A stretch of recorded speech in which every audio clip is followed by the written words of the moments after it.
dulu itu pernah ada kasus sosial yang pernah melanda Yogyakarta, tapi sekarang sudah tidak lagi, moga-moga, yaitu kumpul kebo. Ya, ini studi kasus yang belum pernah terjadi dicoba survei, dilakukan survei untuk lakukan studi kasus mengenai misalkan tadi kumpul kebo. Ya.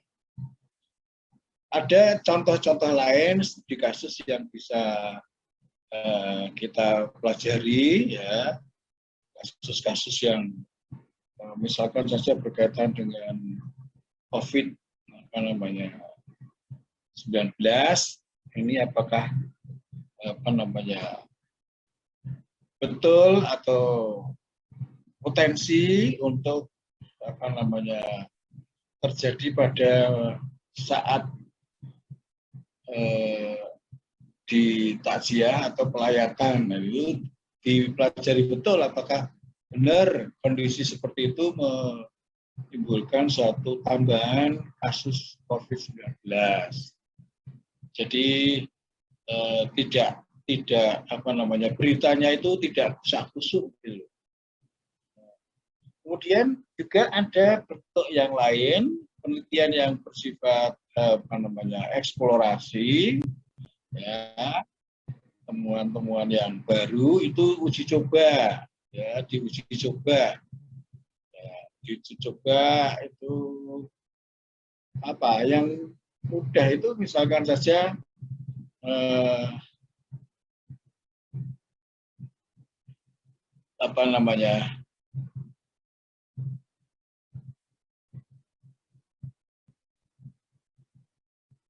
tikus misalnya. Tikus itu ada sekarang ini obat yang berupa bubuk, ya, berupa bubuk dan temponya sangat singkat. Ya, temponya maksudnya jeda antara waktu makan dan meninggal mati itu cepat. Nah, ini diuji coba apakah betul demikian. Nah, kalau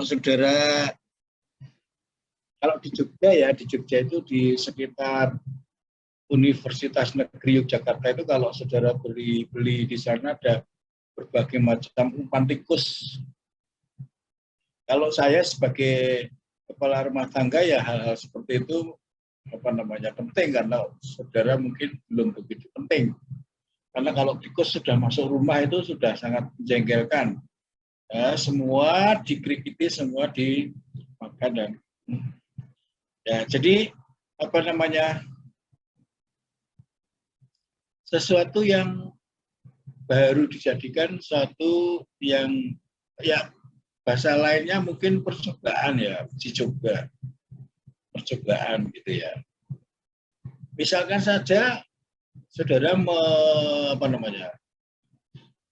melakukan usaha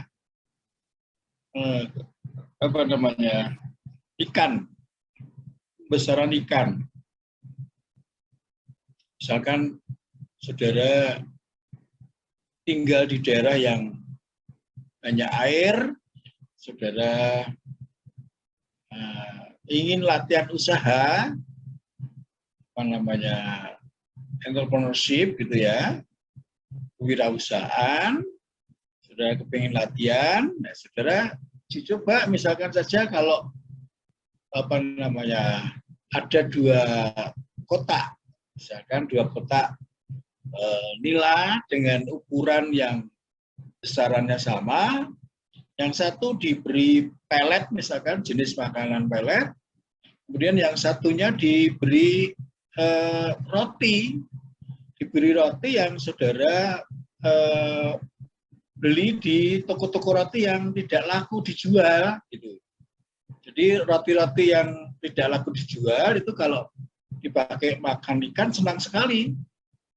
Nah, saudara uji mana yang lebih baik dari sisi penerimaan gitu ya. Jadi kalau misalkan jumlah yang sama di kotak yang sama, airnya sama, hanya bedanya pada apa namanya makanan, itu bisa dibandingkan nanti lebih baik yang pelet atau lebih baik yang roti yang tidak laku dijual dari toko-toko roti itu. Nah ini sesuatu yang eksplorasi, sesuatu yang baru ya, yang belum banyak dilakukan atau bahkan belum dilakukan sama sekali ya, belum dilakukan sama sekali. Nah ini eksplorasi sekali lagi itu mengkaji, meneliti, melakukan studi kasus hal yang baru. Datanya sekali lagi, datanya itu bisa data primer, bisa data sekunder, ya tidak selalu data primer. Kalau data primer misalkan secara biologi, saudara nyoba kalau akibat dari ini lalu berapa menit dia itu mulai reaksi, ya, lalu berapa jam mati, ya itu apa namanya dicatat proses matinya seekor tikus tadi. Nah, jadi sekali lagi eksplorasi sesuatu yang baru. Jadi bukan lebih pada yang pengalaman baru, bukan pengulangan. Sehingga kalau ada istilah pilot project gitu ya bisa jadi. Misalkan dulu waktu Orde Baru itu ada banyak sekali istilah pilot project karena Pak Harto waktu itu pintar sekali, mempunyai banyak ide yang bisa menguntungkan rakyat petani gitu ya. Misalkan saja ada apa namanya jenis padi ya, jenis padi yang unggul. Ya, sebelumnya kan hanya dikenal itu hanya padi gogo, kemudian mulu, terus kemudian rojo lele, kemudian apa namanya, kemudian muncul PB5, muncul sedani, muncul produk-produk atau padi-padi yang lain, yaitu kawinan. Nah ini diuji coba dulu pilot project di sebuah apa namanya dinas pertanian gitu ya. Dinas pertanian biasanya mempunyai lahan. Nah, kalau sudah dilakukan uji coba, oh ternyata hasilnya memang sekian kali lipat. Setelah itu apa namanya di share, ditanam dalam jumlah yang besar, lalu dijual di pasar sehingga berkembang sehingga banyak para petani yang bisa menghasilkan padi yang unggul tadi. Nah, ini diawali dengan apa istilahnya pilot project. Jadi seperti itu yang dimaksud dengan penelitian eksplorasi. Nah, berikutnya itu penelitian deskriptif. Ya, deskriptif itu apa namanya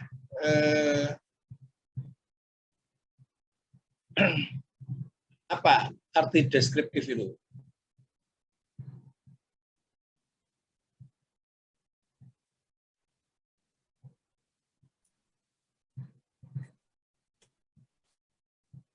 Memaparkan hasil penelitian. Halo? Saya, Pak. Ya, silakan, Mister. Memaparkan hasil penelitian. Ya, memaparkan atau menguraikan atau memberikan deskripsi atau memberikan urean ya, urean. Jadi bukan merupakan suatu analisis ya, analisis yang kuantitatif berupa pengujian bukan, tapi lebih ke pemberian gambaran, deskripsi. Nah, memang penelitian deskriptif ini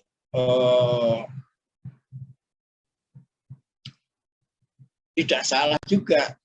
Ada teman saya dulu waktu S3 juga tidak melakukan uji hipotesis ya, tapi apa namanya berupa penelitian deskriptif, melakukan studi lalu dijelaskan, dipertanggungjawabkan secara deskriptif di depan sidang ya.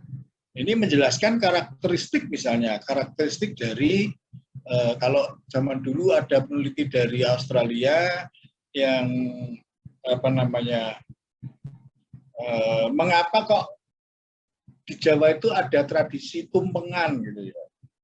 Mengapa? Nah, itu dideskripsikan. Jadi memang apa namanya, ada filosofinya, mengapa kok gambar tumpeng itu runcing di bagian atas. Itu ada filosofinya, itu memberikan deskripsi. Dan itu diakui dunia bahwa apa namanya, penelitian deskriptif itu bisa saja dilakukan, tidak perlu melakukan semacam pengujian ya, pengujian hipotesis ya, pengujian hipotesis ya. Nah, kemudian apa namanya, nilainya apakah lebih rendah daripada kalau pengujian hipotesis hanya menjelaskan atau mendeskripsikan suatu temuan? Ya tidaklah, kalau misalkan kajiannya itu mendalam mengenai filosofi Jawa, alasan-alasan dan seterusnya, lalu tradisi itu mengakar kuat di dalam budaya misalkan saja, ya bisa lebih baik daripada yang lain. Nah, kemudian juga berdasarkan hasil apa namanya, temuan itu bisa dilakukan suatu pengujian hipotesis untuk melihat apa, hubungan atau korelasi ya, atau perbandingan. Ya, tadi seperti saya sebutkan, setelah eksplorasi dibandingkan, misalkan saja uji coba tadi itu apa namanya, ikan ya, dikasih makan pelet sama dikasih makan apa namanya, roti ya. Jadi bisa dibandingkan ya, bobotnya bagaimana. Setelah dalam waktu yang sama, misalkan 30 hari, ternyata diperoleh hasil penjualan yang lebih tinggi dengan memberi makan roti misalnya. Itu pengujian dengan membandingkan ya. Kemudian kalau misalkan mau memberikan deskripsi gambaran mengenai lingkungan penelitian ya, penelitian itu bisa dilakukan di lapangan, field study ya. Saya ambil contoh yang beberapa waktu lalu itu kami lakukan, oleh STI KPR lakukan, karena kami dosen bersama dengan para mahasiswa itu studi lapangan. Studi lapangan itu terjun ke lokasi, misalkan saja destinasi pariwisata yang ada di Gunung Kidul atau Wonosari. Di Gunung Kidul itu ada berapa ya? Ada 3 kelompok destinasi wisata. Kelompok yang pertama itu pantai. Di Gunung Kidul itu ada banyak lokasi pariwisata pantai. Ya, sangat banyak dibandingkan dengan daerah lain. Kemudian wisata yang lain yang juga tidak kalah menariknya adalah apa namanya? Gua. Di sana ada gua Pindul, gua ini banyak sekali. Terus ada juga wisata yang lain, gunung. Ya, wisata gunung. Wisata gunung itu ada dibuat apa namanya? Ya, tebing, ada apa namanya? Embung dan lain sebagainya.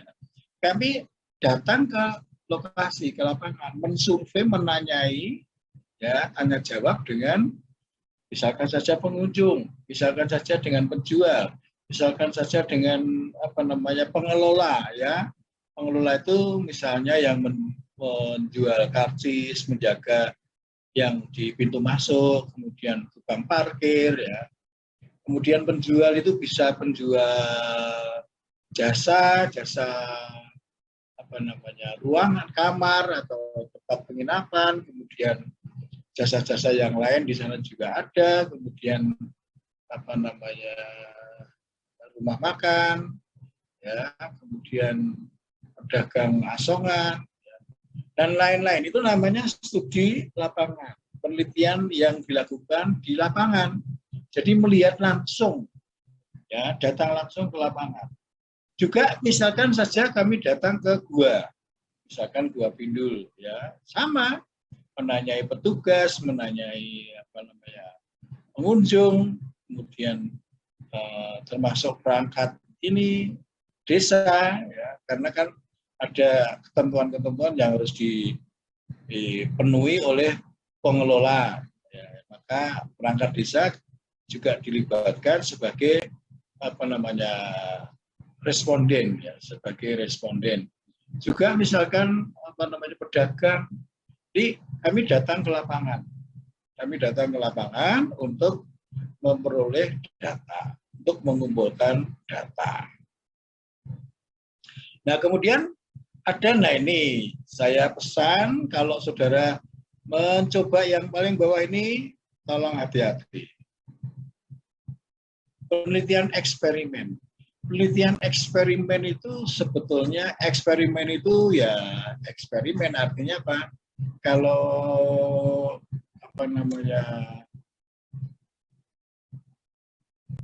perdagangan saham gitu ya, pura-puranya ada perubahan harga. Kalau ada perubahan harga, lalu reaksi pasar bagaimana, itu dibuat eksperimen, dibuat suatu alat.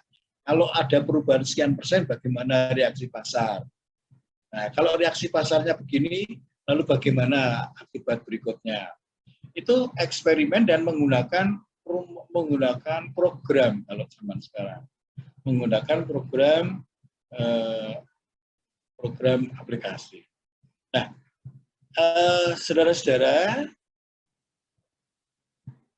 kalau saudara tidak betul-betul tahu persis dan yakin bahwa saudara bisa melakukan eksperimen, saya tidak merekomendasi untuk melakukan eksperimen. Ya, karena ini berisiko tinggi, karena kalau sampai gagal, itu saudara bisa tidak selesai, ya, tidak selesai, atau bahkan sama sekali pupus. Saya punya teman S3, ya akhirnya lebih pintar dari saya, tapi dia memilih eksperimen dan programnya tidak jadi, ya, sehingga tidak bisa digunakan untuk melakukan eksperimen. Ya. Juga eksperimen di laboratorium, kalau laboratorium kan saudara pasti tidak, tapi eksperimen yang bisa saudara lakukan, misalkan saudara main saham tadi itu, ya, kalau diberi reaksi begini bagaimana. Juga misalkan perdagangan yang lain, misalkan masalah manajerial, ya, itu reaksinya bagaimana. Itu sesuatu yang eksperimen, artinya tidak sungguhan gitu, tidak sungguhan. Ya. Oke, itu deskriptif. Nah, kemudian sekarang pengujian hipotesis. Coba saudara, saya beri kesempatan. Saya kemarin sudah minta saudara menuliskan nomor masa saudara di grup, ya? Sudah, Pak. Sudah. Oke, tolong sekarang saya dibuatkan hipotesis 0 dan hipotesis 1, atau hipotesis observasi HO dan hipotesis alternatif atau HA.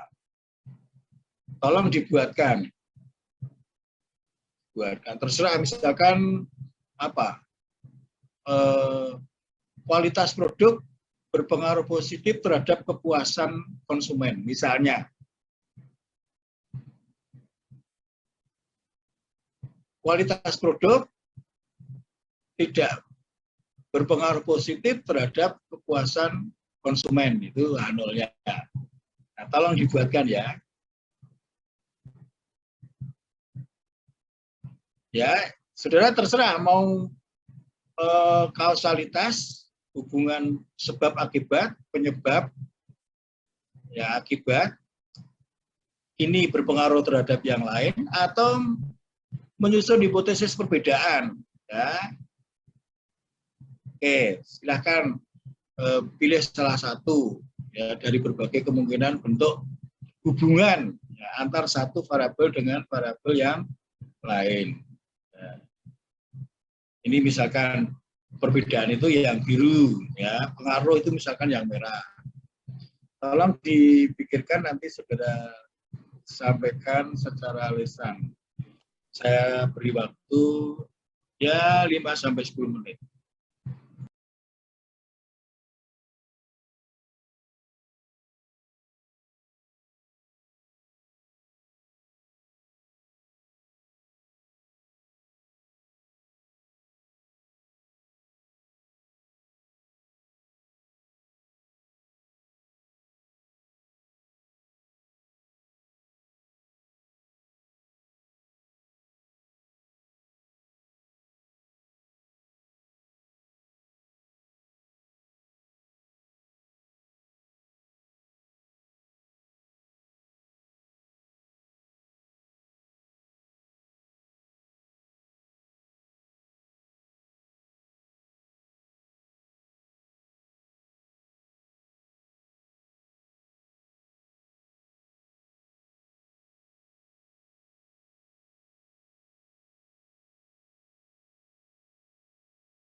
Siapa mau menyampaikan pasangan hipotesis HO dan HA?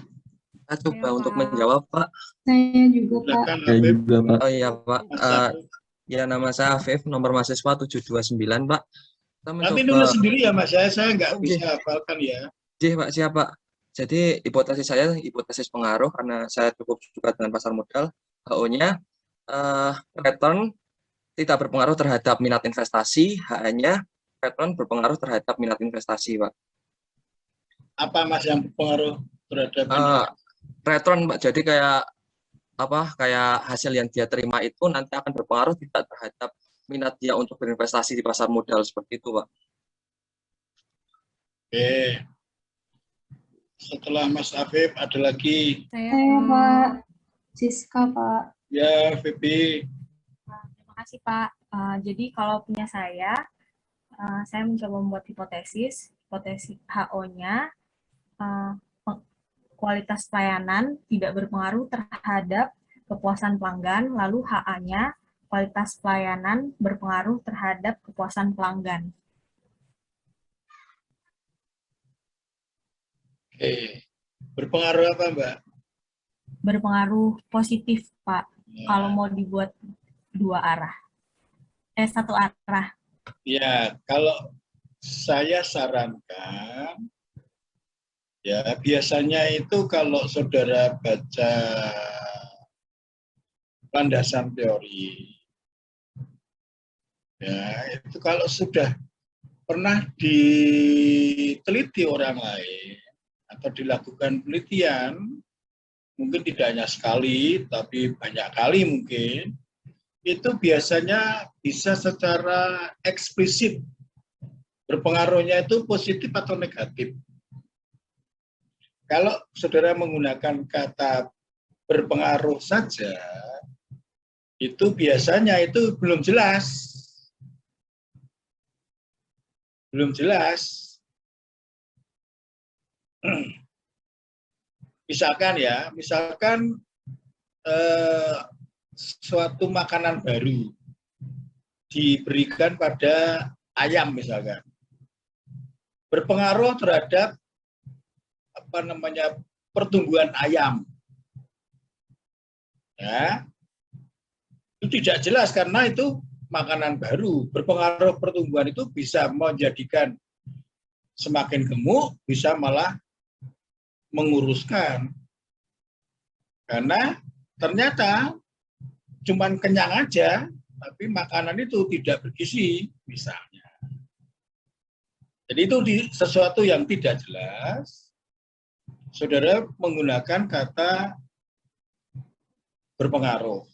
Tetapi kalau sudah jelas, ada landasan teori dan penelitian-penelitian terdalam, saya menyarankan supaya secara eksplisit berpengaruh positif atau secara eksplisit berpengaruh negatif. Misalkan tadi, logikanya ya, kalau pelayanannya itu semakin bagus, semakin tinggi kualitasnya, nilainya semakin tinggi, mestinya kepuasan semakin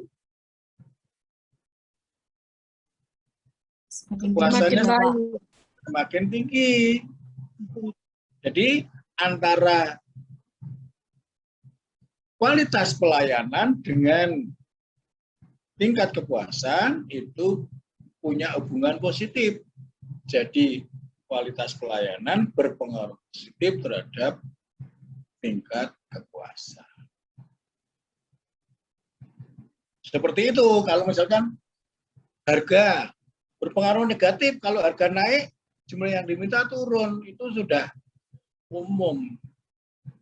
Jadi secara eksplisit harus disebutkan, sekali lagi saya ulangi, tanpa menggunakan kata negatif atau positif, kalau pengaruhnya itu belum jelas. Belum jelas nanti berpengaruh positif atau negatif. Tapi kalau sudah jelas, saya menyarankan saudara sebutkan secara eksplisit. Oke, yang lain silakan. Contoh yang lain. Ya, Pak. Saya Kurniagar. Apa ya, ini bacanya? Kurniarga. Iya, Pak. Silakan Mas Bagaskoro. Ya, terima kasih, Pak.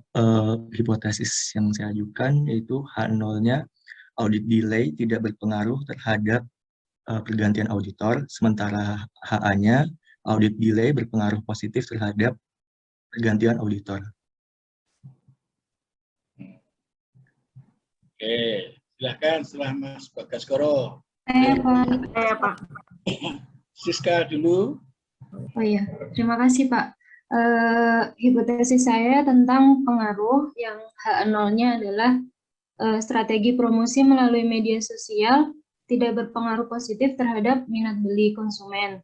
Kemudian HA-nya strategi promosi sosial melalui sosial media berpengaruh positif terhadap minat beli konsumen. Oke. Ya, masih ada yang mau menyampaikan? Masih ada Pak, saya. Nah, Mbak Intan. Hipotesis yang saya ajukan, H0-nya independensi tidak berpengaruh terhadap kualitas audit, dan HA-nya independensi berpengaruh terhadap kualitas audit. Itu, Pak. Saudara belum yakin ya? Bagaimana, Pak? Semakin independen, pengaruhnya semakin positif atau negatif terhadap kualitas audit? Semakin positif, Pak. Saudara kan belum menggunakan kata positif. Jadi belum yakin. Pertanyaan saya tadi. Oke, Mbak Intan sudah? Sudah, Pak. Terima kasih, Pak. Oke, ya. Yang lain masih ada? Saya Pak. Yo, apa ini? Pak. Nur apa siapa? Hera atau Nur ini yang mau bicara? Saya Pak. Nur dulu ya, Nur sana ya. Silakan Mbak Nur sana. Kalau hipotesis saya baik Pak. Kalau hipotesis saya, H0-nya upah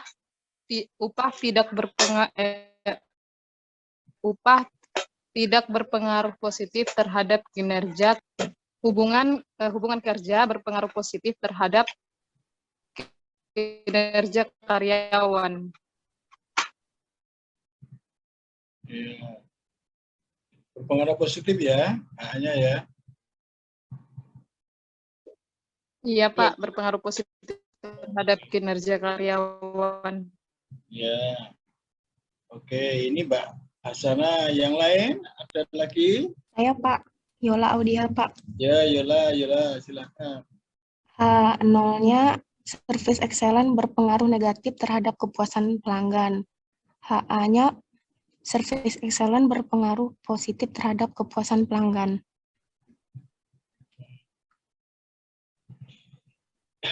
Oke. Sudah Mbak Yola? Iya Pak. Terima kasih. Terima kasih Pak. Masih ada selain Mbak Yola? Saya Pak mau menjawab. Saya Pak. Mbak Putri dulu, siapa tadi? Ika. Saya Pak. Harga jual kamar di OTE berpengaruh negatif pada tamu walk-in guest. HA-nya harga jual kamar berpengaruh positif pada tamu corporate. Harga jual apa Mbak ya? Jadi kan saya kerja di hotel Pak, jadi harga jual kamar di OTE di online. Harga jual kamar di OTE di travel agent itu berpengaruh negatif kepada tamu walk-in guest.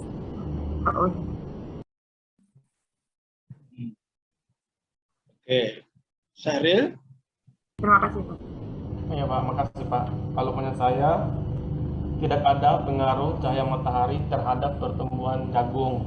Sedangkan HA-nya, cahaya matahari berpengaruh positif terhadap pertumbuhan pada jagung. Ya, oke Mas Syahril. Dulu biologinya dapat 9 Mas. Gimana Pak? Pelajaran biologinya dapat 9.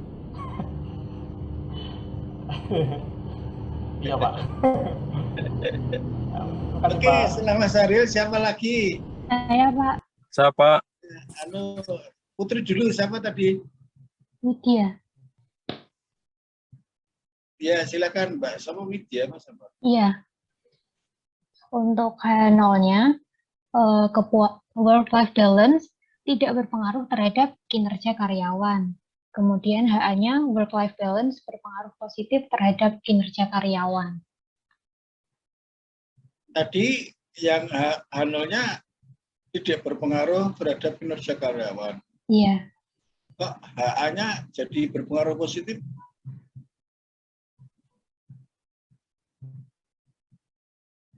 H0-nya kurang menyebut, Pak. H0-nya itu work-life balance tidak berpengaruh positif terhadap kinerja karyawan. Ya. Oke, setelah Mbak Widya, siapa lagi? Ya, Pak. Ya, Pak. Ya, Isnain. Wanita. H0 HA-nya itu wanita lebih dipengaruhi bias emosional dalam pengambilan keputusan investasi, sedangkan HO-nya wanita H0-nya wanita tidak dipengaruhi bias emosional dalam pengambilan keputusan investasi. Oke, masih ada? Ya, Pak. Siapa? Janes, Pak. Ya, Janes, silakan. Ya, H0-nya penerapan akuntansi sektor publik tidak berpengaruh positif terhadap kinerja instansi OPD.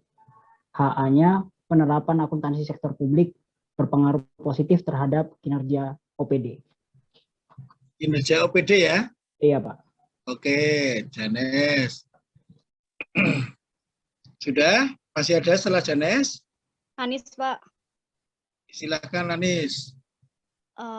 Tidak ada, H0-nya tidak ada perbedaan tingkat kinerja dari sistem bonus yang diberikan. HA-nya ada perbedaan tingkat kinerja dari sistem bonus yang diterapkan. Terima kasih. Ya. Oke, saya dengarkan dari yang saudara sampaikan tadi. Itu ada yang nanti bisa diperoleh data melalui kuesioner. Ya, nanti tugas saudara itu mencari pernyataan atau pertanyaan yang bisa membentuk satu variabel, ya, membentuk satu variabel. Ya, nah, seperti tadi kualitas layanan itu kan cara memperolehnya kan menggunakan data primer, ya, menanyai pada responden yang sudah pernah menerima layanan, ya, menerima layanan. Seperti kalau misalkan layanan apa? Misalkan layanan rumah sakit, layanan bank, misalkan layanan di sekolah, ya, oleh tenaga administrasi, oleh bapak guru, bapak dosen, ibu dosen, dan seterusnya, itu berupa data primer yang saudara peroleh dari responden. Nah, itu nanti akan saya tugaskan ke saudara untuk menyusun kuesioner. Jadi hipotesis itu seperti itu. Prinsipnya suatu hipotesis kalau bisa secara eksplisit itu disampaikan dan lengkap. Dan hipotesis itu tunggal, ya, tunggal. Jadi tidak boleh double-double kecuali kalau model. Ada model uji model gitu ya, variabel independennya A, B, C, D berpengaruh atau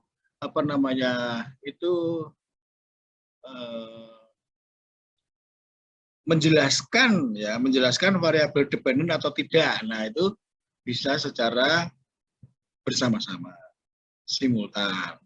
Itu uji model. Tapi kalau uji parsial itu harus disebutkan satu persatu variabel independen pengaruhnya terhadap variabel dependen. Ya, sekali lagi saya ulangi.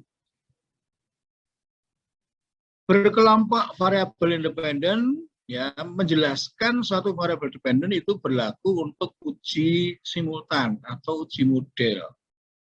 Yang selain itu kalau parsial itu satu per satu. Satu pertama. Kemudian yang kedua, sebutkan secara eksplisit positif atau negatif.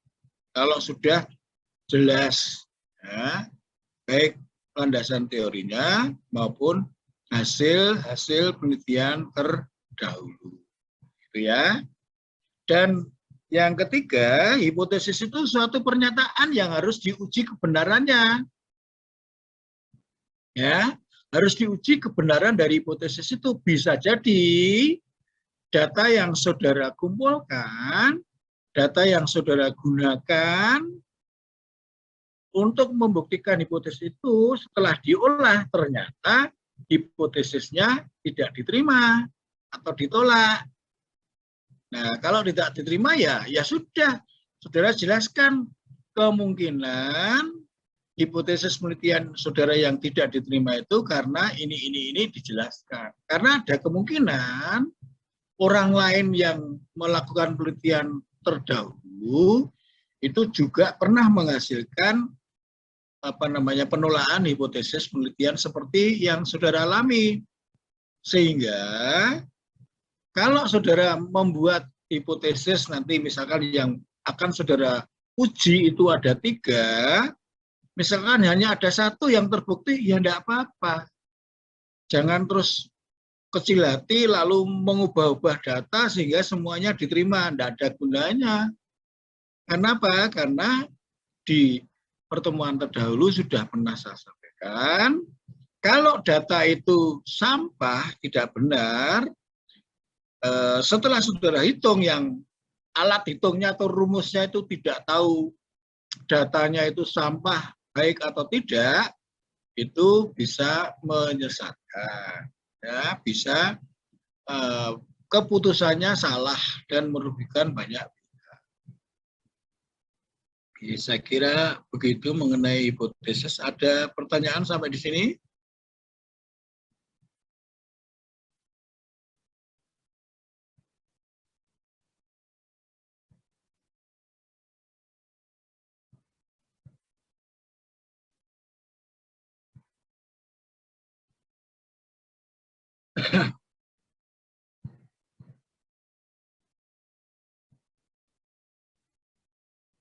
Nah, sekarang saudara-saudara,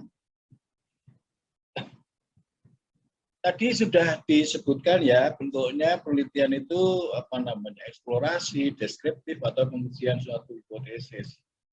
Nah, setelah hipotesis itu saudara bangun, saudara susun, berikutnya kan tadi sudah disebutkan, saudara harus membuktikan pernyataan hipotesis itu. Nah, untuk membuktikan itu saudara harus menyederhanakan variabel yang misalkan ini mempengaruhi itu, ini mempengaruhi yang lain dan seterusnya itu dinyatakan dalam bentuk variabel. Nah, variabel-variabel ini harus diukur. Ya, harus diukur, harus ada angkanya. Ya, walaupun kategorial tapi harus ada angkanya supaya bisa dihitung. Ya, harus bisa diukur variabelnya itu enggak. Walaupun misalkan pria wanita bisa dikuantifikasi, pria 1 wanita 0 atau sebaliknya wanita 1 pria 0 ya. Supaya apa? Supaya bisa dihitung. Kalau masih dalam bentuk pria wanita enggak bisa dihitung. Ya, nanti hanya jumlah aja, jumlah prianya sekian, wanitanya sekian. Tidak bisa dilakukan penghitungan. Ya. Kemudian kita tahu, saya tanya dulu, apa itu populasi, apa itu sampel? Coba, apa bedanya populasi dan sampel? Silahkan, saya beri waktu 5 menit.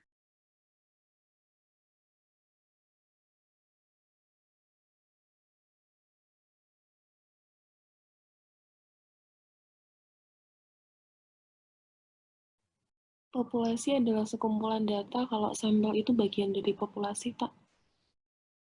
Apa? Populasi adalah sekumpulan data, sementara kalau sampel itu bagian dari populasi. Kalau sampel? Bagian dari populasi. Bagian dari populasi. Itu pendapat Anida. Ya toh? Mbak Anida ya? Iya, Pak, benar. Silakan yang lain.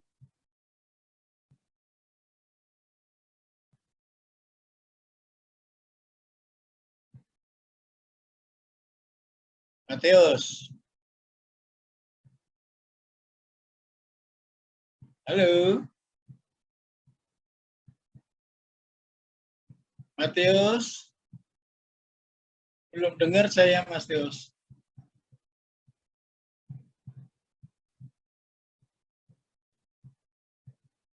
Suaramu belum keluar, Matius.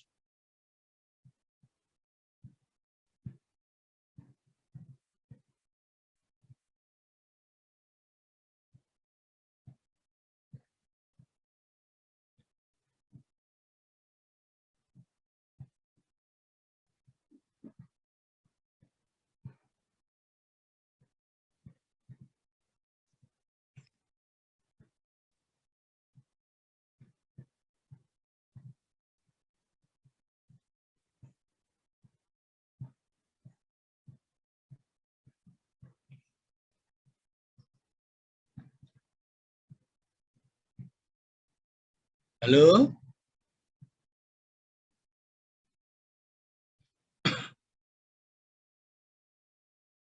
Silakan yang lain.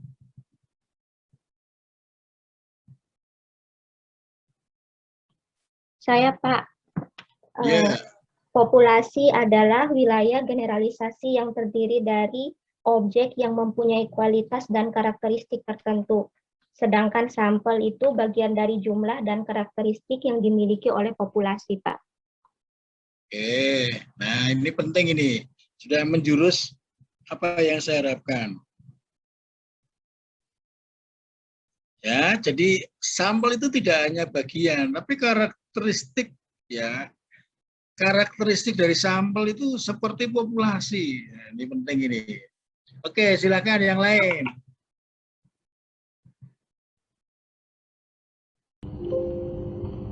Saya, Pak. Ya, Saril. Mungkin populasi itu keseluruhan data yang kita teliti, sedangkan sampel itu sebagian data yang diambil untuk dijadikan bahan percobaan gitu, Pak. Ini sama sih definisinya kalau menurut saya, Pak. Yang apa? Sampel yang apa?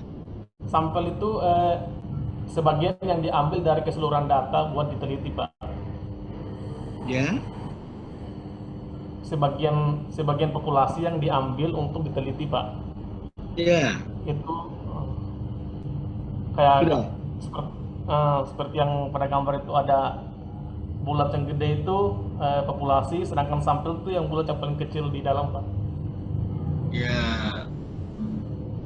Saril. Terima kasih, Pak. Ya. Tadi ada yang mau melanjutkan yang disampaikan siapa tadi, Mutia atau siapa sebelum Sahril ini tadi? Mutia, Pak. Ya. Masih ada setelah Sahril.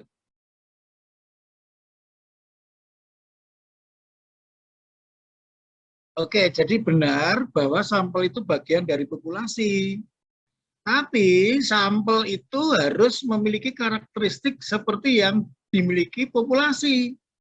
Sehingga sampel itu bisa betul-betul mewakili populasi.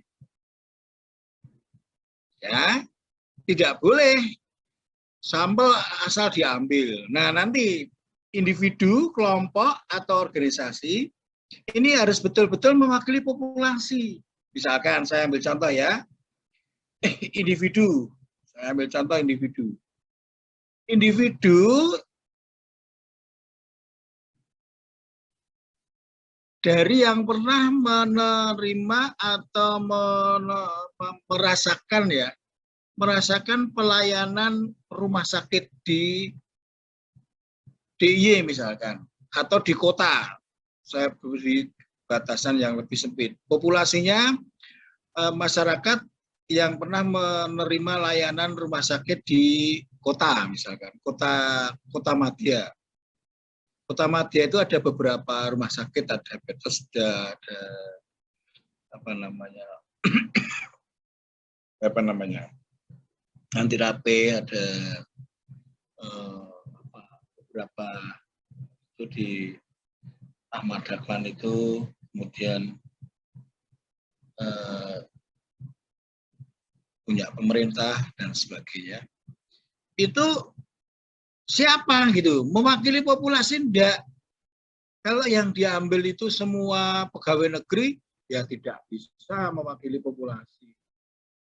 Karena apa? Karena di antara penerima layanan rumah sakit kota itu ada yang tukang beca, ada yang mahasiswa, mungkin ada yang pensiunan, ya, mungkin ada yang ABRI, mungkin ada yang tentara, dan lain sebagainya. Sehingga diharapkan supaya individu-individu yang kita gunakan sebagai sampel responden itu bisa mewakili sedapat mungkin, saya tidak mengatakan harus ya, sedapat mungkin bisa mewakili populasi. Tadi disebutkan oleh Mutia bahwa sampel ini harus memiliki karakteristik seperti yang dimiliki oleh populasi. Kenapa? Kalau sampel itu tidak bisa mewakili, ya nanti kebijakannya bisa bias. Misalkan yang dijadikan sampel itu orang-orang yang kaya misalnya, atau wanita, padahal pasiennya kan juga pernah ada banyak mungkin ya pria. Jadi ini penting bahwa bagian dari populasi itu harus bisa mewakili populasi. Sampel itu harus bisa mewakili populasi. Sama kelompok juga begitu. Ya, kelompok juga begitu. Apakah semua kelompok terwakili? Misalkan saja berdasarkan profesi. Ya, profesi itu ada guru, ya, dosen, dokter, ada lawyer, ada pedagang, ya, ada misalkan pemborong, dan lain-lain sebagainya. Kelompok-kelompok itu terwakili enggak? Kalau misalkan yang dia gunakan sebagai sampel hanya dokter saja, ya. Hanya guru, dosen saja, ya. Sama organisasi juga, apakah organisasi yang ada itu terwakili? Misalkan saja, misalkan ini, misalnya loh ini misalnya. Pada tanggal 20 Desember mau ada demo besar-besaran. Seluruh organisasi yang ada di Jogja keluar. Nah, organisasinya yang keluar organisasi siapa saja? Apa saja? Mewakili enggak organisasi-organisasi yang ada? Nah, itu jadi baik itu individu, kelompok, atau organisasi, itu yang penting adalah bisa mewakili populasi. Jadi saudara nanti kalau mengambil sampel, jangan asal mengambil sampel. Mesti ditanya, kalau saya pengujinya, loh, sampel saudara itu putri semua toh? Kan di deskriptif, di penjelasan awal sebelum saudara mengolah data itu kan, misalkan ya, datanya data primer, yang jadi responden itu ternyata putrinya 80%, prianya 20%. Padahal yang dijadikan objek penelitian itu misalkan saja rokok jarum, Mbak. Kan di Jogja ya walaupun ada tapi belum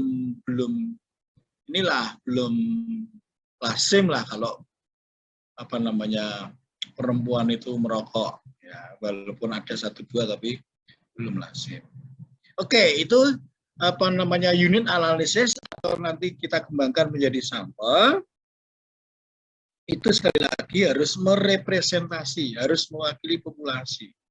Sebab apa? Nah, sekarang saya tanya, mengapa kok sampel ini harus mewakili populasi? Ini berat ini, pertanyaan ini berat, jawabannya cukup berat. Mengapa kok sampel itu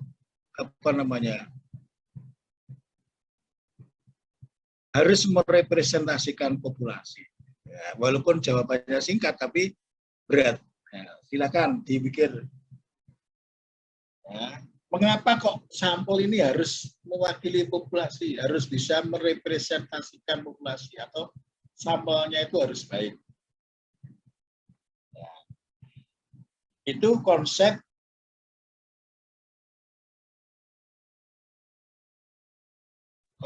statistika inferen itu seperti itu.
Oke, ada yang mau jawab?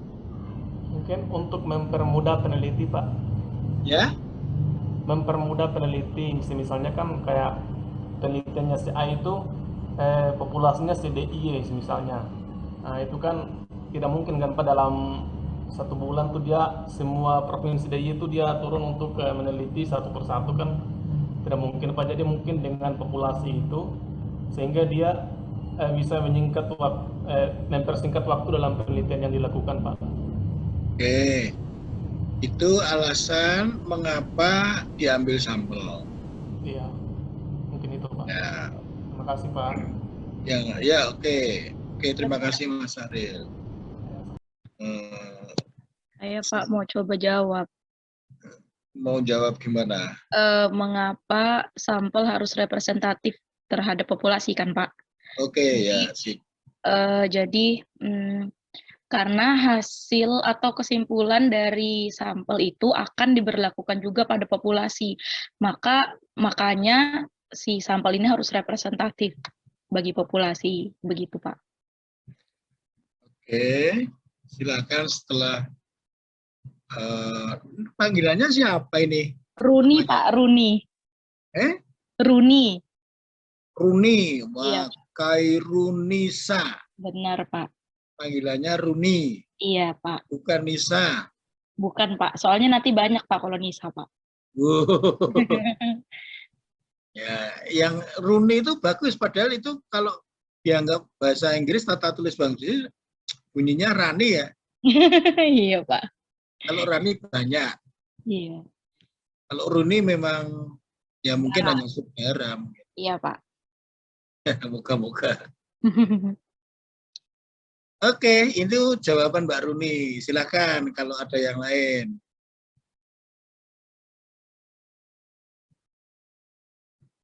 Ini kenapa suaranya Matius nggak muncul ya? Nggak denger ya?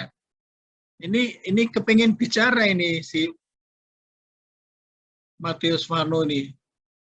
Tapi saya nggak dengar suaramu, Matius.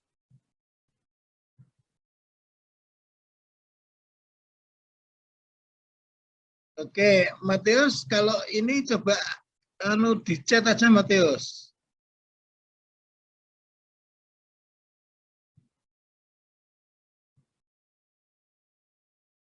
Ya, Matius coba chat aja. Saya nggak dengar suaramu, Matius.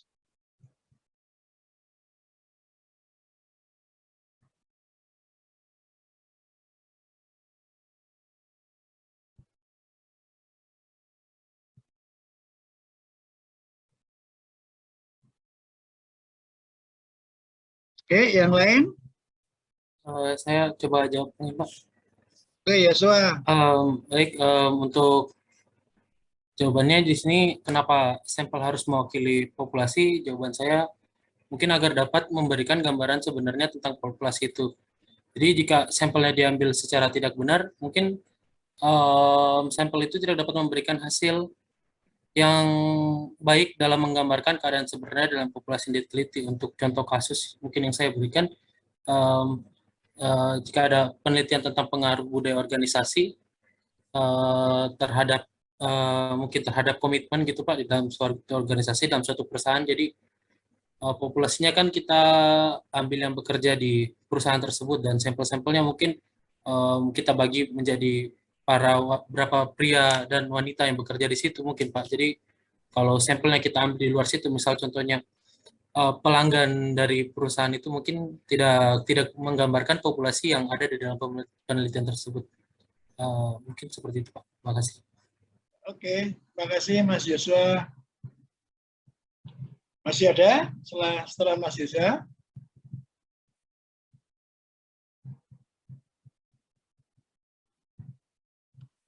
Saya Pak.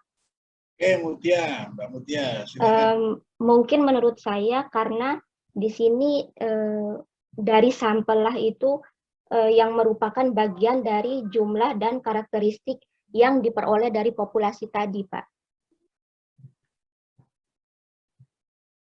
Ya. Dan justru pertanyaannya itu mengapa harus kita dapatkan sampel yang memiliki karakteristik seperti populasi itu.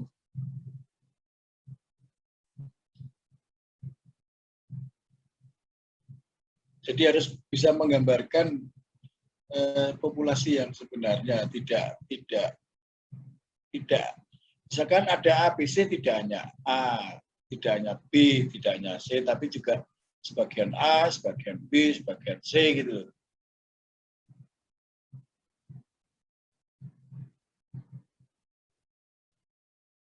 Oke, setelah Mbak Mutia masih ada? Jadi benar ya bahwa tadi kata Mbak Runi tadi bahwa sampel, dan masih apa setelah Mbak Runi tadi sama jawabannya, bahwa olahan dari sampel itu nanti akan digunakan untuk menyimpulkan populasi. Jadi kalau tadi saya contohkan masyarakat kota yang pernah merasakan layanan rumah sakit, itu ya betul-betul bisa mewakili masyarakat kota sampel yang diambil.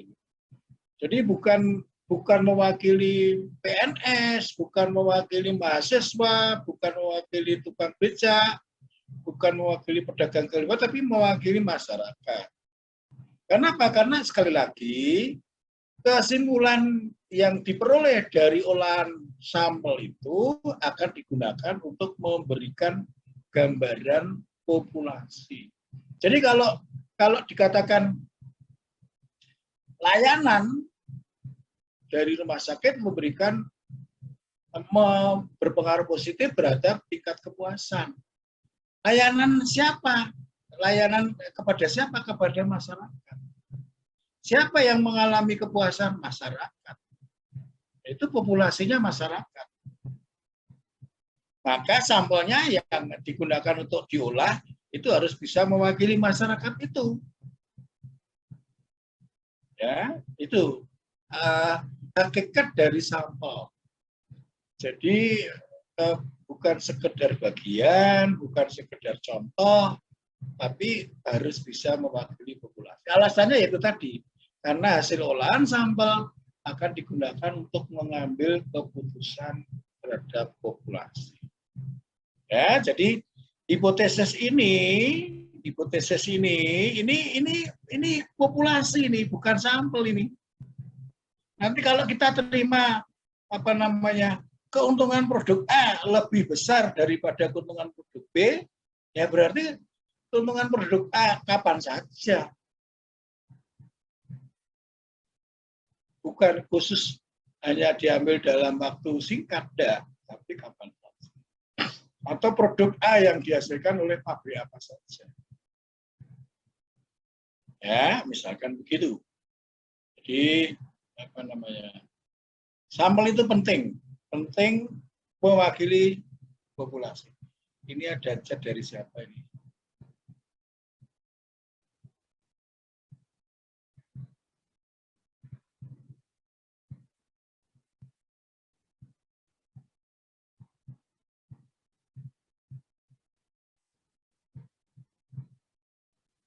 Ini dari siapa ya chat ini ya?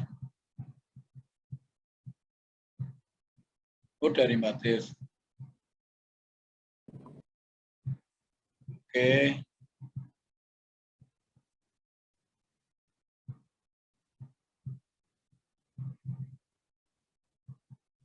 Ya, horizon waktu studi tahap satu tahap atau satu waktu itu hampir sama dengan cross section. Ya, jadi pada saat tertentu banyak perusahaan, pada saat tertentu banyak kabupaten, pada saat tertentu banyak provinsi, pada saat tertentu banyak negara. Itu cross section. Tapi kalau time series itu perusahaan tertentu, kabupaten tertentu, provinsi tertentu, negara tertentu dalam kurun waktu. Itu time series. Kalau gabungan dari dua-duanya itu adalah beberapa perusahaan untuk jangka waktu tertentu. Misalkan 10 perusahaan yang go public misalkan diambil dari yang top 10 misalkan 10 perusahaan, terus kemudian jangka waktunya diambil 1 bulan atau 2 bulan. Ya, misalkan apa namanya harga saham itu sudah 2 bulan itu kalau misalkan 60 kalikan 10 sudah 600 data. Nah, itu campuran. Ya. Perusahaan 10 top 10 misalkan dalam waktu 60 hari. Atau pakai batasan yang lain, silahkan. Misalkan Kabupaten Jawa Tengah yang ada di Jateng, ya, yang ada di Jateng. Sekarang ini ada mahasiswa saya yang meneliti tentang itu.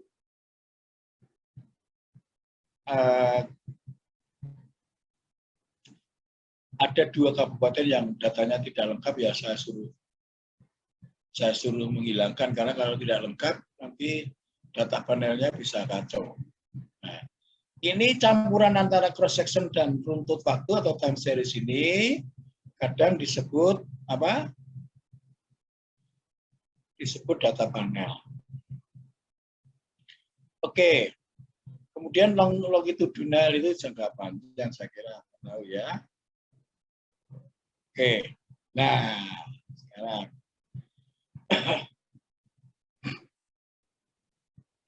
probabilistik, non probabilistik.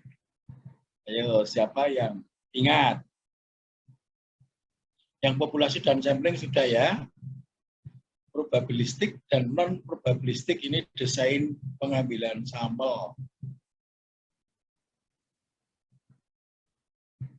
Ya, saya beri waktu beberapa menit. Silahkan nanti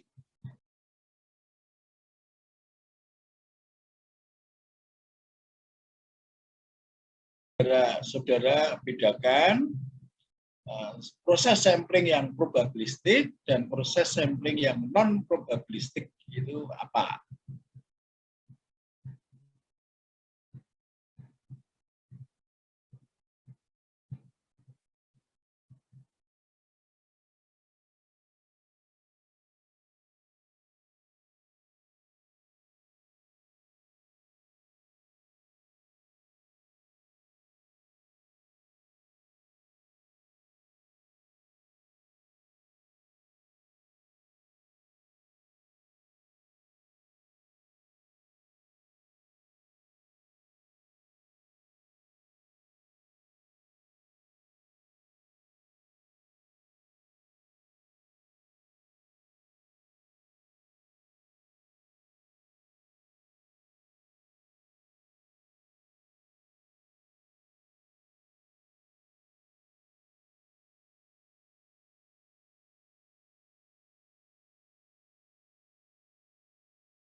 Ya, siapa? Saya mau coba jawab, Pak. Ya, silakan, Sugianur. Kalau sampel yang probabilistik itu tuh sampel yang diambil secara acak, Pak. Kalau yang non probabilistik itu tuh yang apa ya? Yang diambil sesuai ciri-ciri yang diinginkan oleh peneliti sampai kuota sampelnya terpenuhi.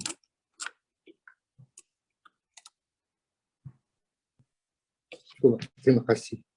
Oke, silakan. Saya, Pak. Setelah Sugianur siapa? Saya, Pak. Faradila, Pak. Ya, Faradila. Ya, Pak. Kalau probability sampling itu, jadi teknik itu tuh memberikan peluang yang sama pada setiap anggota populasi untuk dipilih menjadi anggota sampel gitu, Pak. Kalau yang non-probability sampling itu, sampel itu tidak dipilih secara acak gitu, Pak. Jadi intinya kalau yang probability itu nanti dipilih secara acak gitu, Pak. Terima kasih. Oke, terima kasih Mbak Dila. Sama-sama, Pak. Setelah Mbak Dila siapa?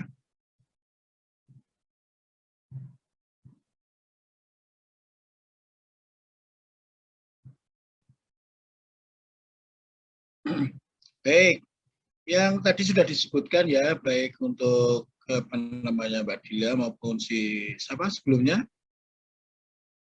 Sugianur, Pak. Mas Anur. Jadi probabilistik itu intinya adalah setiap anggota populasi, ya, setiap anggota populasi memiliki peluang yang sama untuk terpilih sebagai sampel. Itu probabilistik yang murni. Tapi kalau non probabilistik berarti ya tidak memiliki peluang yang sama. Misalnya ada kebijakan mahasiswa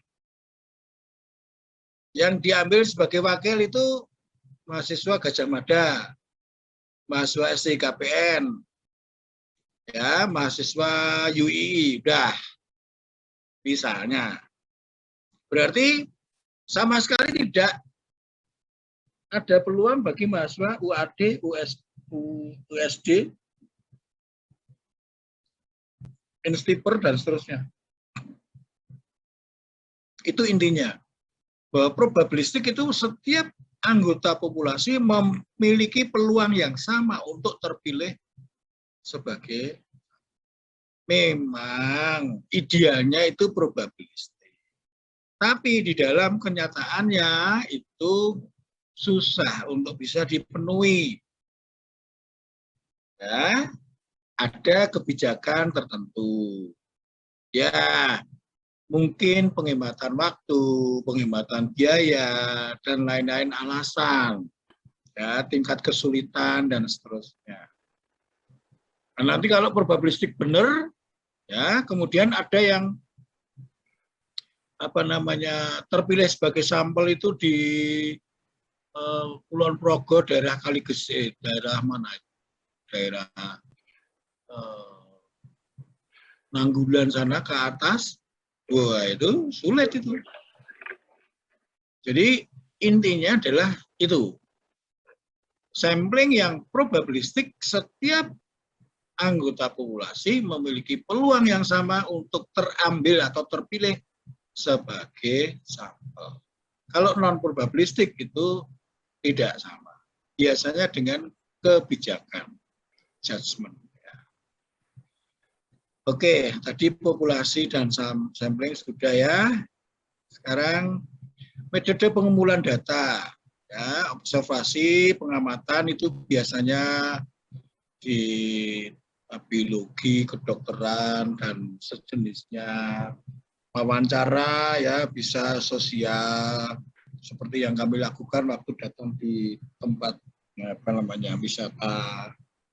Kemudian kuesioner itu apa namanya,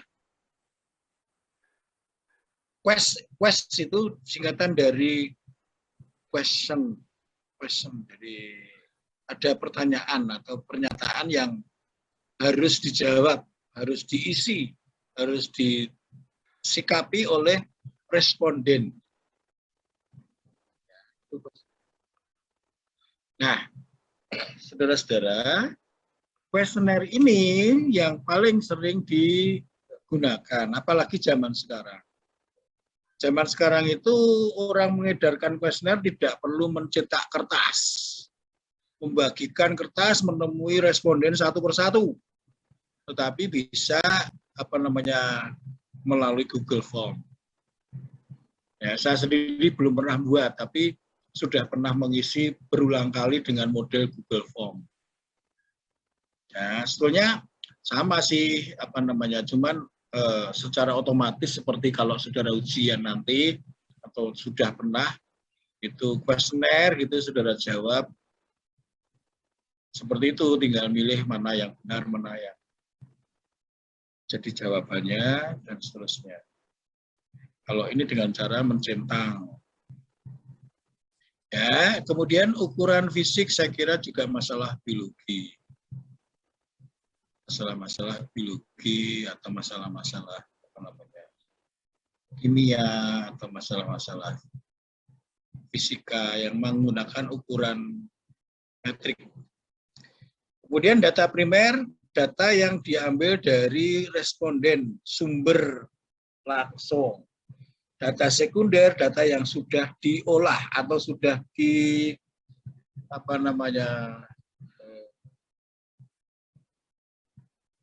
ditata, sudah diatur, disajikan dalam bentuk biasanya tabel. Juga bisa dalam bentuk diagram atau grafik atau garis. Ya, itu biasanya data sekunder. Kalau data primer itu masih dalam jawaban-jawaban dari responden yang kita harus olah, ya, yang kita harus olah. Nah, kemudian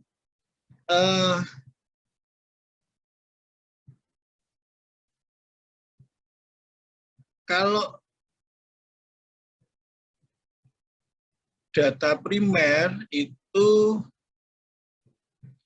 biasanya data yang didapat itu merupakan konstruk gitu ya, konstruk. Sebentar saya tak lihat dulu ada enggak konstruk.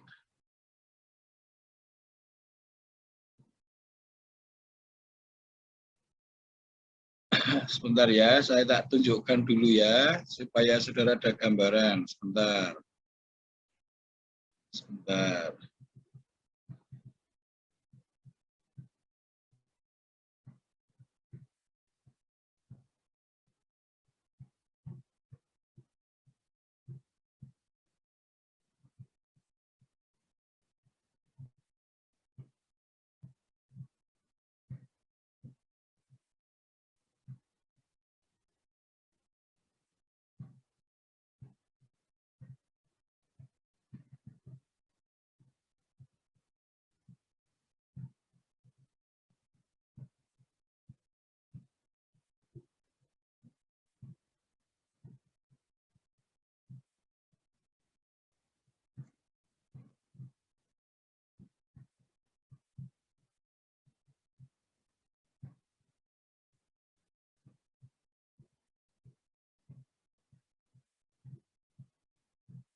Halo,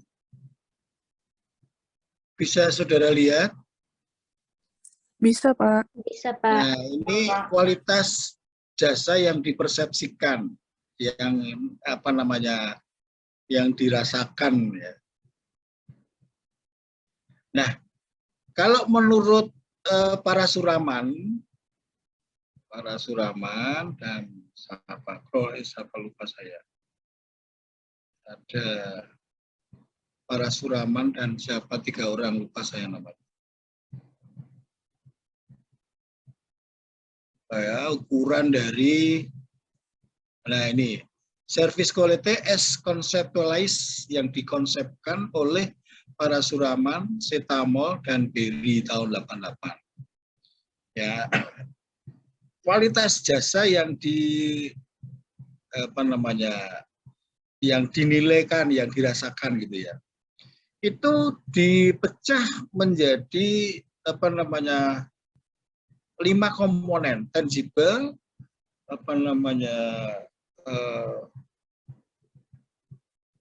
responsibility, kemudian responsiveness, assurance, sama empati. Ya, jadi ada tangible itu, misalkan saja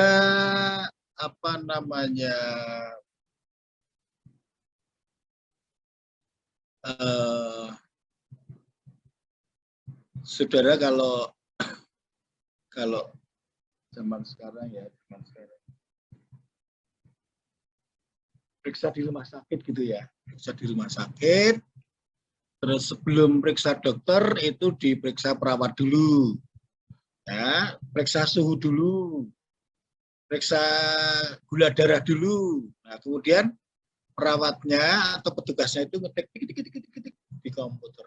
Nah, komputernya itu disebut tangible. Komputernya komputer jadul apa zaman dulu, zaman dulu itu Apple ya, atau sudah Asus, atau sudah ThinkPad, atau sudah yang model-model baru. Nah, itu peralatan tangible. Peralatan yang digunakan bagaimana. Nah, dengan komputer yang canggih itu kalau menginput misalkan hasil tensi, waduh bagus Pak, atasnya 130, bawahnya 70, tulis dikit-dikit. Wah bagus Pak, gula darahnya 101, tulis di komputer dikit. Saya masuk ke ruang dokter, periksa dokter, dokter buka komputer, tek. Nah, oh Bapak bagus, tensinya ini 70, 130, gula darahnya 101. Nah, jadi canggih komputernya itu, yang di-take di suster di luar tadi itu sudah bisa direkam, sudah bisa connect dengan komputer yang ada di ruangan dokter. Nah, itu salah satu contoh tangible. Nah, hal seperti itu akan mempengaruhi kualitas jasa. Dan lain-lain, saya tidak perlu ini. Nanti kalau saudara minat, saya kasih filenya ini. Ini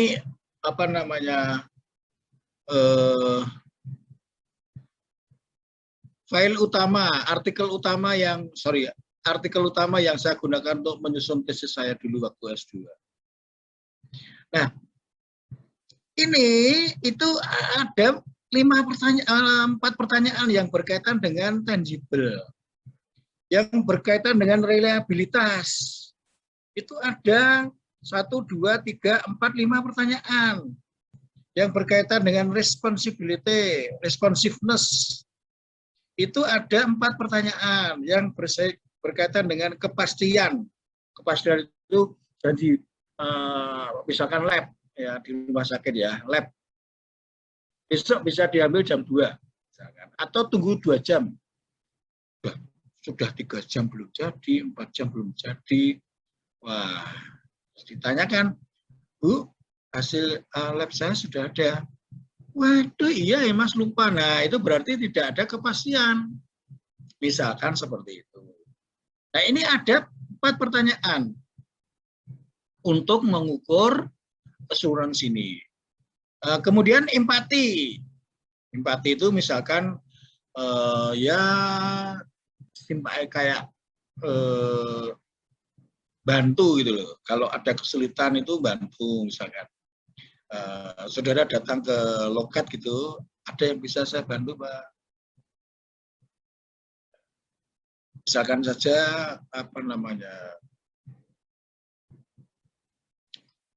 saya misalkan saja jalan kaki dari lantai basement ke lantai 2 sebelum periksa tensi, naik tangga. Tidak lewat lift, tapi naik tangga. Karena liftnya penuh terus, saya naik tangga. Sehingga sampai lantai 2 saya ngos-ngosan. Di tensi tinggi, 160, 80. Waduh, kok tinggi Pak, kenapa? Waduh, mungkin gara-gara saya jalan kaki dari basement sampai di sini ngos-ngosan, suster. Jadi minta diulang ya. Ya Pak, silahkan istirahat dulu, nanti kita ulang. Itu salah satu contoh empati. Jadi nggak bisa Pak, ini banyak yang harus dilayani. Wah, kenceng begitu ya. Jadi tentang kualitas jasa itu ada beberapa komponen yang dipakai untuk mengukur ini. Dan masing-masing komponen itu ditanyakan dalam bentuk indikator-indikator pertanyaan. Ya. Yang menurut Cronin, penulis artikel ini, ada nilai disuruh menilai 1 sampai 7. 1 paling jelek, 7 paling bagus. Nah, nanti ini sudah saya upload, saudara bisa buka, saudara bisa lihat, saudara bisa baca-baca. Nanti untuk saya beri tugas selama 1 minggu ke depan, saudara membuat contoh kuesioner. Jadi begitu. Jadi ini ada indikator-indikator atau item-item pertanyaan, pernyataan yang harus diisi oleh responden. Ya, ada 1 sampai berapa? 22. Nah, contohnya itu. Nah, 1 sampai 22 itu terbagi menjadi 5 unsur. Ya, unsur yang dipakai untuk menentukan kualitas jasa. Oke. Jadi begitu. Nanti ada cara pengujian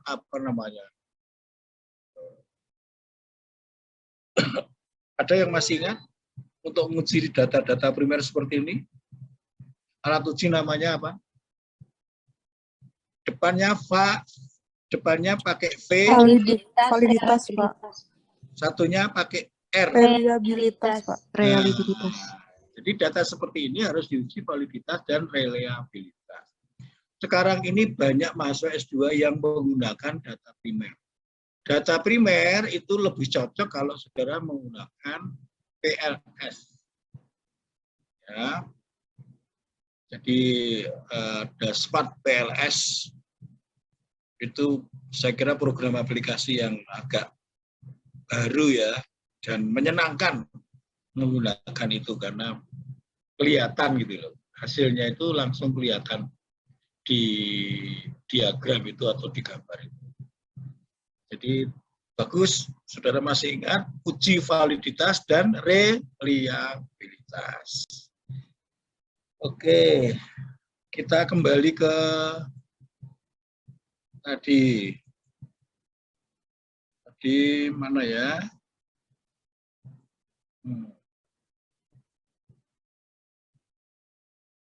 Oke, data primer, data sekunder saya kira sudah tahu ya.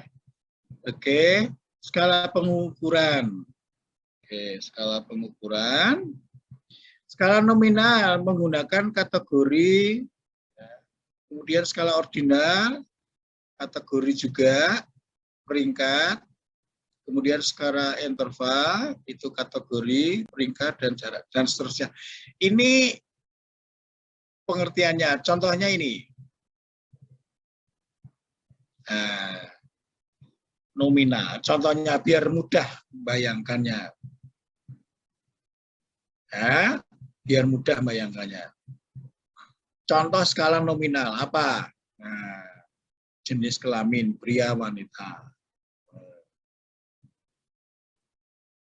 Ya, hanya ada 2, 0, 1. Ya. Skala ordinal, order, sebutkan peringkat pilihan saudara terhadap wilayah pemasaran di DIY yang memungkinkan untuk perluasan usaha dengan menyatakan angka 1, 2, 3, dan seterusnya. Nah, menurut saudara, Ya, untuk daerah pemasarannya itu 1 Kodia, 2 Sleman, 3 Bantul, 4 Kulon Progo, 5 Kabupaten Gunung Kidul. Ini pendapat pribadi loh ya. Jangan merasa ini contoh aja. Oke, itu skala apa namanya ordinal.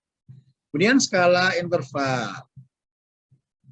Skala interval tadi saya sudah sampaikan, misalkan 1 sampai 7. Ini contoh 1 sampai 5. Ya, sangat tidak setuju 1, tidak setuju 2, netral 3, setuju 4, sangat setuju 5. Ya, ada yang berpendapat ini namanya skala Likert ini seperti ini. Jadi ada nilai 1, 2, 3, 4, 5 atau 1, 2, 3, 4, 5, 6, 7. Itu namanya skala Likert untuk mengukur skala interval. Ada yang mengatakan bahwa kalau 5 dan 7 itu ganjil apa benar? Bapak ini angka 5 dan 7 ganjil genap kok ditanyakan ke S2. Nah, saudaranya tanya nggak ada yang jawab gitu, tersinggung. Halo. Hai. 5 dan 7 ganjil apa genap? Ganjil, Pak. Ganjil, Pak. Nah, kalau ganjil mesti ada yang di tengah. Itu yang mau saya katakan. Artinya apa? Yang di kiri, misalkan 5, 2, di kanan 2. Misalkan 7, di kiri 3, di kanan 3. Ada yang di tengah, netral. Netral itu artinya memberikan kesempatan pada responden untuk tidak berada di dua-duanya. Di kiri tidak, di kanan tidak, netral. Oh, enggak bisa, lebih baik tidak dikasih. Karena apa? Karena membuat responden cenderung memilih di tengah. Ya belum tentu. Itu responden yang ngawur, responden yang nggak punya pendirian. Ada yang, tapi sampai sekarang skala Likert tetap menggunakan jumlah ganjil. Ya, kalau tadi angka 1, 2, 3, 4, 5 atau 1, 2, 3, 4, 5, 6, 7. Ya, kalau 1 sampai 7 tadi mulai sangat tidak setuju sampai dengan sangat setuju. Ya, kalau 7 itu netralnya di angka berapa? 4. Itu skala interval. Oke, skala rasio. Contohnya apa? Ya, berapa total penjualan bersih? Ya, itu contoh rasio. Oke.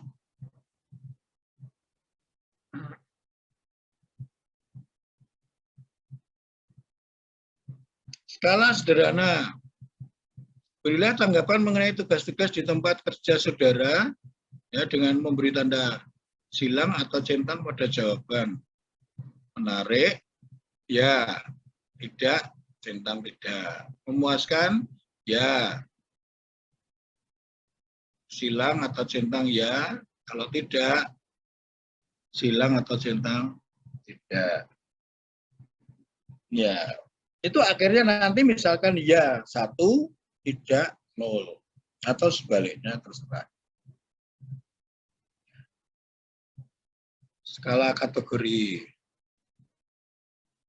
Bagaimana pelayanan staf penjualan dari perusahaan pemasok yang selama ini menjadi mitra kerja perusahaan Bapak Ibu?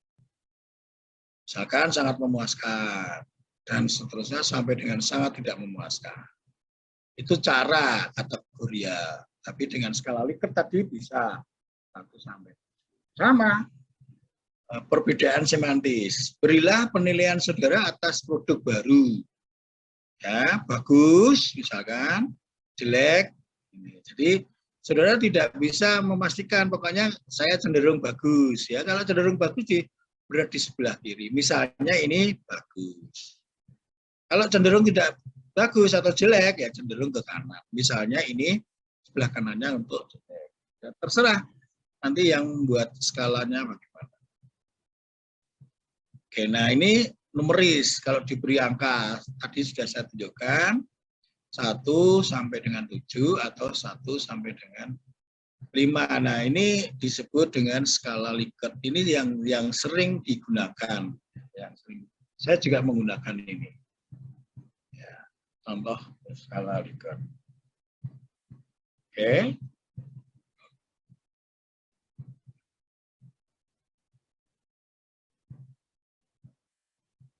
Kemudian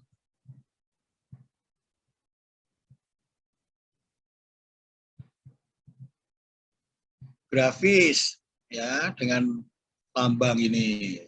Berilah penilaian terhadap gaya kepemimpinan atasan saudara sekarang dengan melingkari alternatif nomor pada gambar berikut ini. Ya, sangat jelek. Berarti ini cenderung jelek ini, 4 ini. Ya, cenderung jelek. Cenderung bagus, ini berada di sebelah kanan. Oke, sekarang kita kembali ke ini. Kembali ke diagram tadi.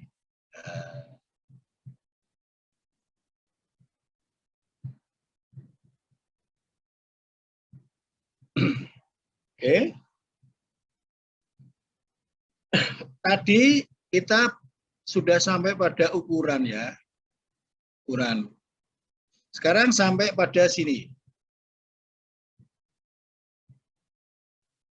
Saya perbesar dulu ya. Saya tidak begitu kelihatan ya.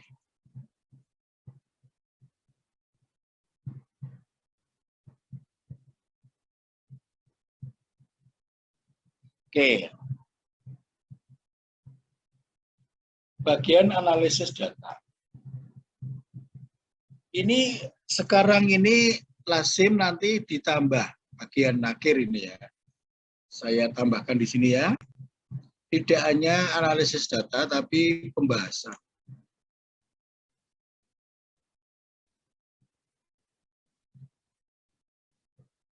Pembahasan.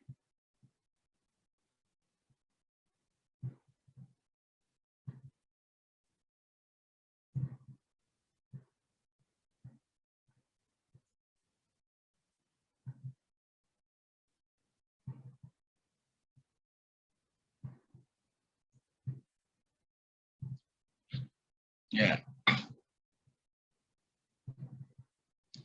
Jadi saudara-saudara, sebelum saudara mengolah data dengan program aplikasi, entah itu untuk menguji perbedaan, entah itu untuk menghasilkan suatu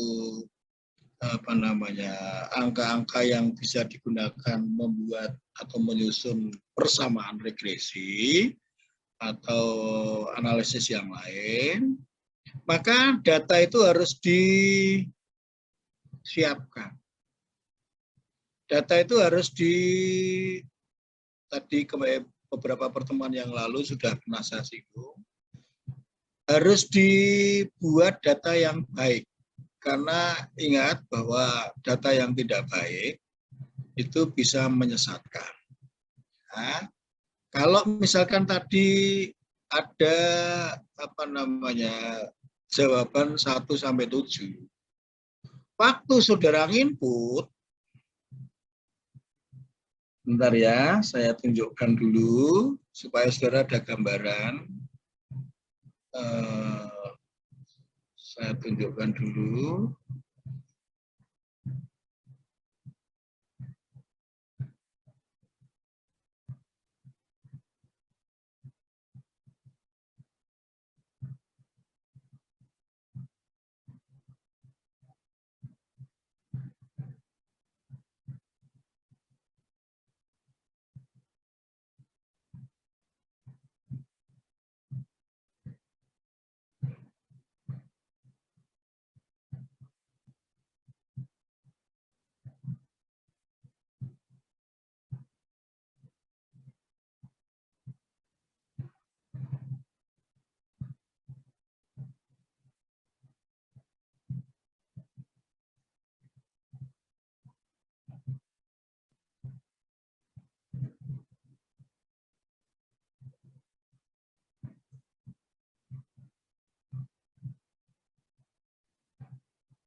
Ya, ini contoh kalau misalkan variabel harga itu diukur dengan apa namanya 3 indikator.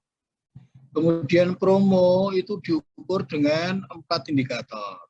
Ya, ini yang promo yang merah, harga biru, kemudian niat beli itu hijau. Nah, bisa jadi saudara waktu nginput angka 3 ini kurang nekan, tidak muncul angka 3, tapi yang muncul kosong atau titik. Bisa jadi waktu saudara nekan 4, di sini misalkan itu kelamaan sehingga munculnya angka 44, double. Nah, data seperti ini itu harus dilihat dulu. Kalau data yang kosong, itu harus dilihat kembali pada sumber data. Maka di dalam Google Form itu ada nomor urut jawaban dari responden. Kalau di kertas saya dulu itu saya beri angka 1 sampai 200 sekian gitu.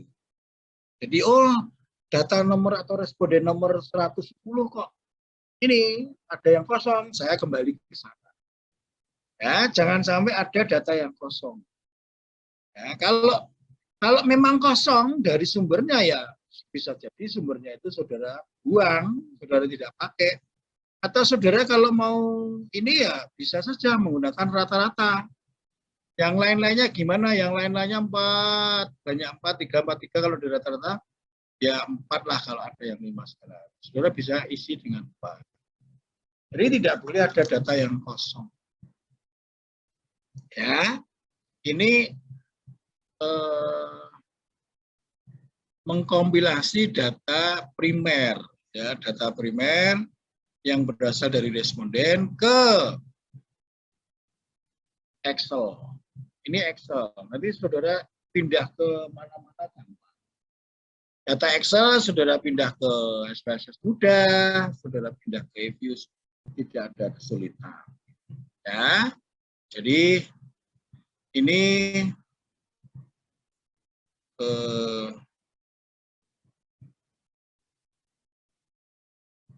mempersiapkan data yang kita gunakan harus baik. Nah, setelah disiapkan datanya lalu diolah. Ya, terserah, tergantung dari apa yang sudah saudara nyatakan dalam bab metodologi. Saudara menggunakan apa, regresi linear atau menggunakan apa namanya Kolmogorov-Smirnov atau menggunakan uji beda hipotesis rata-rata atau hipotesis proporsi, menggunakan ANOVA, Markova dan seterusnya. Ya, ini hasil hitungan data. Lalu setelah saudara ini di depan, saudara membuat apa? Di depan tadi saudara membuat apa? Membuat suatu hipotesis. Ya, hipotesis saudara buat di depan sini. Nah, ini hasil pengujian ini dicocokkan dengan hipotesis penelitian. Hipotesis penelitiannya ditolak atau diterima? Oh, hipotesis penelitian diterima. Misalkan saudara punya hipotesisnya sebanyak 3, oh diterima 2, ditolak 1. Nah, saudara jelaskan di pembahasan ini hasil dari pengujian hipotesis, saudara uraikan di pembahasan. Maka di bab 4 itu biasanya isinya analisis data, ya, dan pembahasan. Ya, jadi analisis data dan pembahasan. Oke, sebelum penutup. Nah, biasanya bagian inilah roh dari penelitian saudara. Jadi, baik buruknya penelitian saudara itu salah satunya dilihat dari ini. Bagaimana datanya itu dihasilkan, diolah, lalu diuji hipotesisnya, kemudian dibahas. Dan apa namanya? tidak harus hasil olahan analisis data itu menerima hipotesis penelitian saudara yang saudara tetapkan di depan. Kalau diterima saudara jelaskan, kalau ditolak juga saudara jelaskan, sama-sama harus dijelaskan, harus dibahas. Nah, itu bedanya penelitian-penelitian zaman dulu dengan sekarang. Sekarang lebih menekankan pada pembahasan ini. Nah, sebab sekali lagi hasil penelitian itu bisa ada dua kubu. Misalkan kubu yang menolak dan kubu yang menerima. Nah, saudara berada di kubu mana? Jadi tidak jelek di kubu A ya silahkan, hasilnya memang begitu. Di kubu B ya enggak apa-apa. Orang datanya memang menghasilkan begitu. Jadi bisa saudara jelaskan di dalam pembahasan itu. Itulah saudara-saudara desain riset ya dari awal sampai dengan pembahasan. Ya, dari awal sampai dengan pembahasan.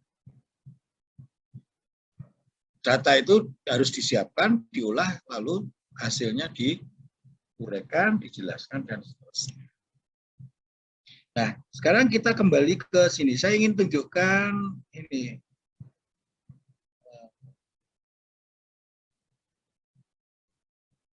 Mana ya? Contoh ini. Saudara bisa download ini. Saya sudah share. Ini contoh kuesioner saya waktu S2 dulu. Ya. Dan sumbernya dari tadi itu Cronin, ya, Cronin. Sumbernya dari Cronin ya.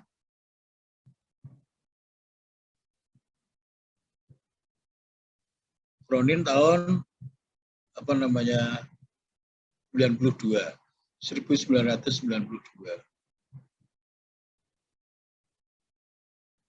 Oke. Nah, saudara nanti saya beri tugas untuk membuat seperti ini.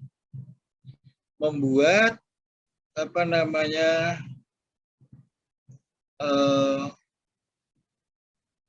dua variabel ya, kualitas produk terhadap kepuasan. Ya, kalau kualitas produk semakin tinggi, semakin tinggi pula atau berpengaruh positif terhadap tingkat kepuasan. Nah, sekarang terserah saudara mau buat pertanyaan seperti apa, tapi harus pakai dasar. Dasarnya apa? Ya saudara baca-baca, cari sendiri. Dulu waktu saya membuat kualitas jasa ini juga baca-baca. Ini kualitas produk juga. Itu produk itu ingat ya, produk itu bisa barang dan jasa. Saudara mau jasa, jasa apa coba? Nah, ada contohnya jasa ini. Ini jasa rumah sakit, jasa perbankan, jasa sekolahan bisa dipakai kuesioner ini. Ya, silahkan saudara nanti tentukan sendiri produk apa. Ya, jadi ada dua variabel, yaitu kualitas produk dalam kurung barang atau jasa, ya, dan satunya lagi adalah tingkat kepuasan. Hipotesisnya kira-kira berbunyi kualitas produk berpengaruh positif terhadap tingkat kepuasan. Ya, soalnya tugasnya begitu. Dalam waktu 1 minggu, saya harapkan saudara bisa membuat contoh. Banyak saudara bisa merefer tulisan-tulisan dari yang sudah ada. Nah, salah satu contoh ini saudara bisa unduh yang ada di web yang sudah saya berikan. Baik, ada pertanyaan sebelum saya beri tugas?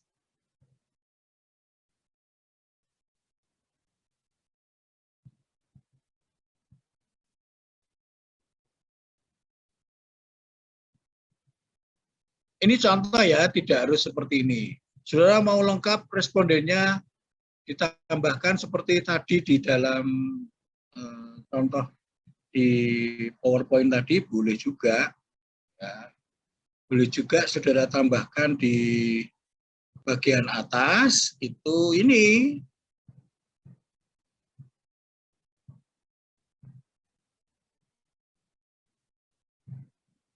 Nah, misalkan ini jenis kelamin respondennya pria wanita ya. Dia kerja di mana dan seterusnya bisa saudara tambahkan di bagian depan. Oke. Halo. Pak, untuk skala penilaiannya harus 1-7 atau bebas, Pak? Terserah, saudara boleh 1-7, boleh 1-5. Lasimnya itu 2 itu, 1-5 atau 1-7. 3 tidak lasim, 9 juga tidak lasim. Baik, Ya. Pak, terima kasih. Oke, ada yang lain?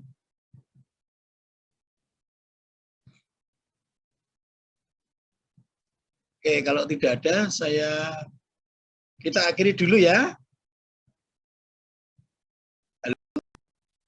Baik, Pak. Baik, Pak. Baik, Pak. Salam sehat, sampai jumpa minggu depan. Saya buatkan soal dulu untuk dikumpulkan 1 minggu yang akan datang. Terima kasih, Pak. Terima kasih, Pak. Terima kasih, Terima kasih, Terima kasih, Pak. Terima kasih, Pak. Jangan lupa yang tadi menyampaikan respon, tanggapan, pertanyaan untuk menuliskan nomor masalah.